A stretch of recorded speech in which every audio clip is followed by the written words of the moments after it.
Bienvenue sur ce tuto ChatGPT où on va essayer de passer au niveau supérieur, hein.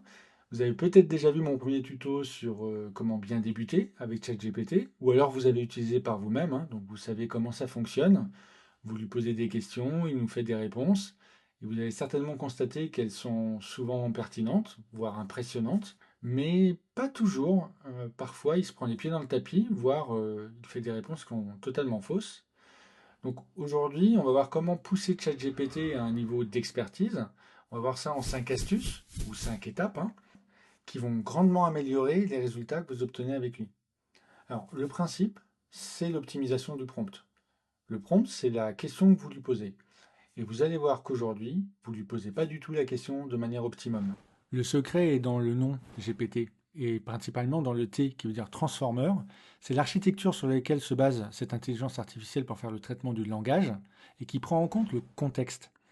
Le contexte, c'est ce qu'on avait vu dans la vidéo débutant quand on disait qu'il était conversationnel, c'est qu'il se souvient de ce qui s'est passé avant dans la discussion. Le problème, c'est que dans votre premier prompt, il n'y a pas de contexte. On va prendre un exemple concret. Par exemple, je lui demande, j'ai payé mon café et mes croissants 6 euros. Le croissant a coûté 5 euros de plus que le café. Est-ce que tu peux me dire combien j'ai payé mon café? Sans contexte, il va au plus simple, hein, 6 moins 5 égale 1, ce qui est faux, mais il est tombé dans le piège. La première astuce, c'est de définir un contexte dans lequel il est expert du domaine concerné. Par exemple, là, on aurait pu lui dire, imagine que tu es expert en mathématiques, tu enseignes les maths à haut niveau depuis plus de 20 ans, et ta tâche consiste maintenant à aider à résoudre des problèmes mathématiques. Établir un contexte, c'est pas plus dur que ça, c'est de copier cette phrase. Si jamais on lui repose la même question que tout à l'heure, il va nous faire une réponse totalement différente. Donc si vous ne saviez pas pourquoi ça n'est pas un, là il va nous l'expliquer. Il va nous dire si les croissants c'est les cafés plus 5 euros, ça veut dire que café plus croissant, c'est café plus 5 égale 6. Donc c'est que 2 cafés égale un café égale 50 centimes. Avec un contexte, il nous donne la bonne réponse. Si vous vouliez lui poser des questions fitness, vous établissez un contexte fitness en lui demandant d'être expert en fitness et en santé, comme quoi il aide les gens depuis plus de 20 ans et qu'il doit donner les meilleurs conseils dans ce domaine. Et vous aurez des réponses bien plus pertinentes. Donc, la première astuce, c'est d'établir un bon contexte. La deuxième, c'est de comprendre qu'on peut orienter le type de réponse. Et ça va vous permettre d'avoir des réponses encore plus pertinentes. Par exemple, si vous cherchez à, je ne sais pas moi, améliorer les performances commerciales de votre entreprise et que vous avez établi un contexte où il est expert en conseil en organisation, vous aurez des réponses.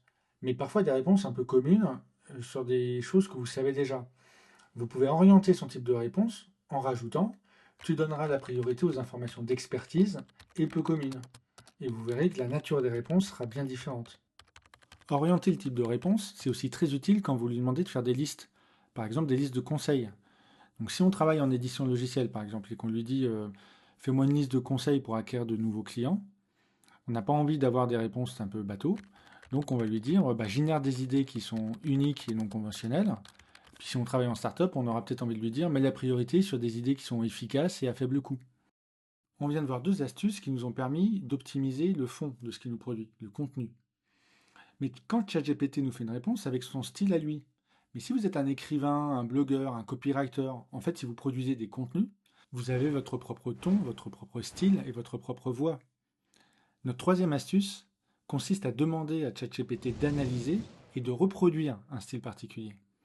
Pour faire ça, c'est extrêmement simple. Il suffit que vous copiez un texte que vous avez produit vous-même et vous allez lui demander analyse le style, le ton et la voix du texte ci-dessous. Tu écriras à partir de maintenant avec les mêmes styles, tons et voix. Et comme il se souvient de ce qui s'est passé avant dans la conversation, il y a juste à demander ça au tout début et après tous les textes qu'il va vous produire seront dans un style qui vous ressemble. La quatrième astuce est un dérivé de la troisième, c'est que vous allez pouvoir lui demander d'adopter un ton particulier, mais qui cette fois ne sera pas forcément le vôtre. Ça serait utile par exemple pour faire un mail institutionnel, ou alors un post Instagram authentique, un commentaire satirique, une réponse à un ami empathique. Par exemple, si je lui demande une légende Insta pour mon cours de yoga, mais en étant authentique et sympathique, il va me faire un post avec plein de bons sentiments qui explique comment je me suis ressourcé ce matin et en mettant les hashtags qui vont bien parce qu'il a compris que c'était un post Instagram. Je lui ai demandé exactement la même chose, mais en étant satirique, Et là, il m'a fait un post très drôle où il me dit j'ai essayé de me plier en quatre ce matin, ça a bien fait rire mon chat. C'était un ton totalement différent. Si on prend l'exemple d'un email, si vous rédigez un email aux impôts, ben, vous allez demander un ton institutionnel, alors que si vous êtes en train de faire un mail d'anniversaire, vous allez demander un ton léger, par exemple. Après, c'est à vous de jouer avec les adjectifs. Par exemple, on peut lui demander des remarques acerbes et sarcastiques sur le babysitting, et il va nous sortir des choses un peu plus marrantes. Comme le babysitting, c'est être prisonnier de ses pauvres enfants, sauf qu'un prisonnier, ça a au moins une heure de promenade par jour. Voilà, il nous reste une dernière astuce, puis après je vous ai préparé un petit bonus. La cinquième, c'est que vous pouvez lui demander de mettre en forme les résultats qu'il vous donne. La difficulté, c'est qu'il ne sait pas toujours faire quand on lui demande simplement. Alors, si jamais vous lui demandez de faire une liste ou de mettre sous forme de tableau, il n'y a aucun problème. Par exemple, là, je vais lui demander de me faire une liste de courses pour 6 personnes parce que je vais préparer un coq au vin, et je lui demande le résultat sous forme de tableau. Il me produit un tableau, pas de souci.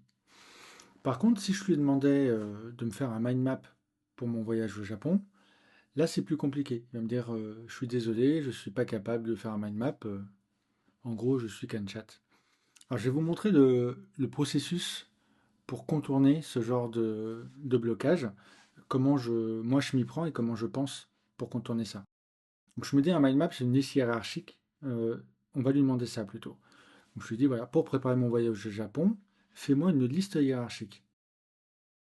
On avance un petit peu. C'est-à-dire que là, déjà, il va me faire une liste. Ça n'est toujours pas un mind map.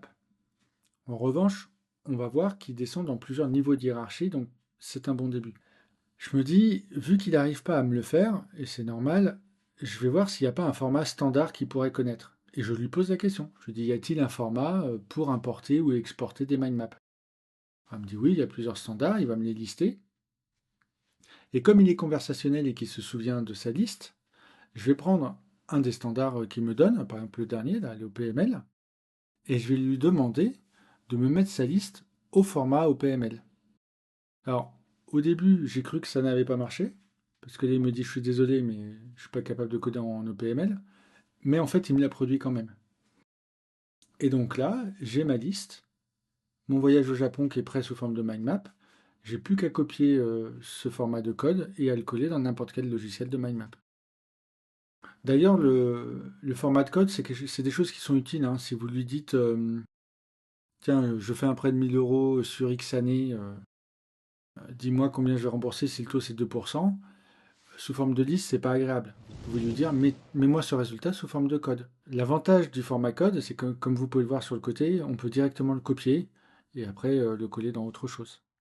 Et voilà, 5 astuces. Alors, je vous ai promis un bonus, hein, on va essayer d'aller au-delà des limites. C'est quand ChatGPT va vous bloquer. Si ça vous a plu, ben, inscrivez-vous. Un petit pouce bleu, ça me fait plaisir, ça me soutient. Soyez notifiés hein, pour être informé des nouvelles vidéos. J'essaye d'en sortir régulièrement. Alors pour notre bonus, au-delà des limites, c'est quand le contrôle parental, enfin ce qu'on pourrait appeler le contrôle parental de ChatGPT, va vous bloquer. Par exemple, si on veut lui demander, ben, explique-moi comment sauter d'une moto en marche comme un cascadeur. Alors bien sûr, il ne faut pas faire ça, hein, c'est d'ailleurs ce qu'il nous dit.